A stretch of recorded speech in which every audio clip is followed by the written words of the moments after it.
BJP का सेवा पखवाड़ा, जिसके तहत खास कार्यक्रम आज सुबह 11:15 बजे से यह आयोजन है दुर्गापुरा स्थित कृषि अनुसंधान केंद्र के सभागार में। सेवा पखवाड़े की प्रदेश स्तरीय कार्यशाला आयोजित की जाएगी। कार्यशाला को मुख्यमंत्री भजनलाल शर्मा, प्रदेश अध्यक्ष मदन राठौड़ संबोधित करेंगे।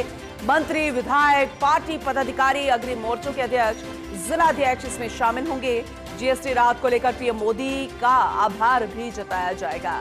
तो बेहद महत्वपूर्ण जानकारी आप तक पहुंचा रहे बीजेपी का सेवा पखवाड़ा, जिसके तहत खास कार्यक्रम और देश के प्रधानमंत्री नरेंद्र मोदी के जन्मदिन को भी सेवा पखवाड़े के रूप में मनाया जाता है और द्वितीय सत्र भी है, उसमें भी उपस्थिति मुख्यमंत्री भजनलाल शर्मा दर्ज करवाएंगे। लेकिन इसके तहत जो कार्यक्रम हो रहे हैं, जैसे आज सुबह 11:15 बजे की हम बात करें, जो आयोजन है दुर्गापुरा स्थित कृषि अनुसंधान केंद्र के सभागार में सेवा पखवाड़े की प्रदेश स्तरीय कार्यशाला आयोजित की जाएगी। कार्यशाला को मुख्यमंत्री भजनलाल शर्मा और प्रदेश अध्यक्ष मदन राठौड़ संबोधित करेंगे। मंत्री, विधायक, पार्टी पदाधिकारी, अग्रिम मोर्चों के अध्यक्ष, जिलाध्यक्ष इसमें शामिल होंगे। जीएसटी राहत को लेकर प्रधानमंत्री नरेंद्र मोदी का आभार जताएगा और ये संबोधन अपने आप में बेहद महत्वपूर्ण माना जा रहा है।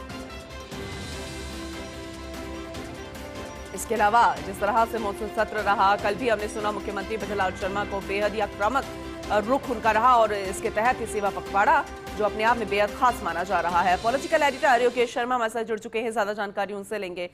योगेश जी, प्रदेश स्तरीय कार्यक्रम है सेवा पखवाड़े के तहत, और लेकिन जिस तरह से 11:15 बजे से इसकी शुरुआत होगी, प्रदेशाध्यक्ष में होंगे, मुखिया भी होंगे और हर किसी को कहा गया है कि अपनी उपस्थिति दर्ज करवाएं। तो जरा बताइएगा कि इस बार जो उद्बोधन होगा वो कितना महत्वपूर्ण माना जा रहा है।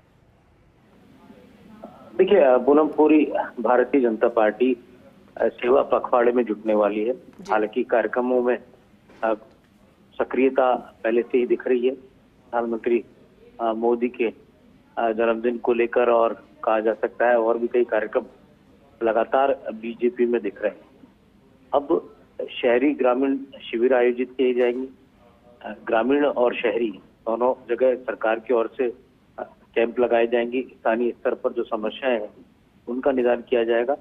और ये बात हाल ही में जब बीजेपी विधायक दल की बैठक हुई थी, उसमें भी मुख्यमंत्री भजनलाल शर्मा ने सभी विधायकों को ये कहा था और इस बारे में निर्देशित भी किए थे।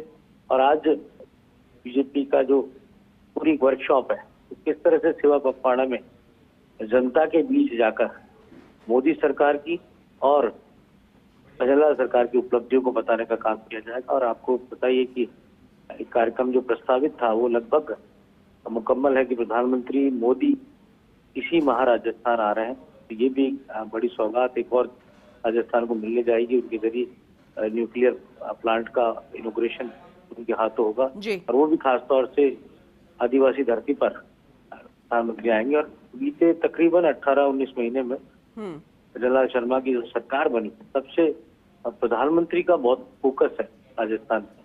कई मर्तबा राजस्थान आ चुके हैं और कई सौगातें राजस्थान को दे चुके हैं, चाहे ERCP हो, चाहे यमुना जल समझौते जैसी बड़ी परियोजनाएं हों। और इसके अलावा भी राजस्थान में भारतीय जनता पार्टी की सरकार और दिल्ली में NDA की सरकार के बीच जो सेतु का काम है वो भी बेहतरीन तरीके से नजर आता है। तो डबल इंजन की सरकार का महत्व क्या है, लेकिन कोई भी कार्यक्रम, सरकारी योजना अगर नीचे तक पहुंचती है या कोई भी कार्यक्रम हो, जो जिस दल की सरकार, अगर उस दल का कार्यकर्ता सक्रिय नहीं होगा, तब तक कहा जा सकता है कि जो संदेश होता है वो नीचे तक नहीं पहुंचता। यही कारण है कि बीजेपी सत्ता और संगठन मिलकर तमाम सेवा पखवाड़े के तहत जो योजनाएं हैं, जो सरकार काम लेकर जनता के बीच कर रही है, या जनता को जो भी राहत देना चाह रही है।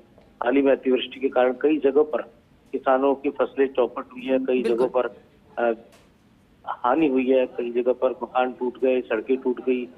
और कहा जा सकता है कि उन तमाम जगहों पर राहत के कामों को लेकर भी मुख्यमंत्री ने प्रभारी मंत्रियों को प्रभार क्षेत्रों में भेजा, विधायकों को उनके अपने अपने इलाकों में जाने को कहा, रिपोर्ट मंगवाई। चलिए ये विस्तृत जानकारी हम आपसे आगे भी लेंगे, लेकिन फिलहाल बहुत शुक्रिया योगेश जी इसके बारे में बताने के लिए।